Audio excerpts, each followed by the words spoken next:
Moenie geld gee nie.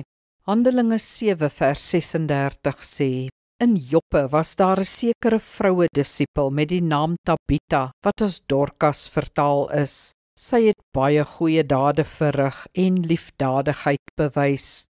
Dikwels, of meestal, is dit nie die beste praktyk om geld aan bedelaars te gee nie. Dit hou hulle op straat en verslaaf aan drank, dwelms, gom of wat ook al. Gee eerder kos, klere of 'n kombers. Kyk wat die behoefte is. Stukkende skoene, dun klere.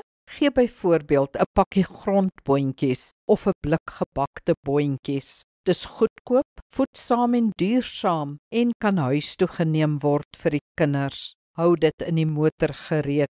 En terwyl ons daarvan praat, sit ook pakkies hondekos en water in die kattebak vir 'n honger straathond.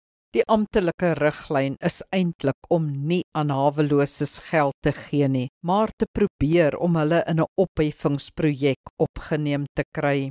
Weet waar die skuilings is en maak gebruik van die kupons wat hulle dikwels uitreik. Die nood is so groot, maar dalk kan jy hier en daar tog 'n verskil maak.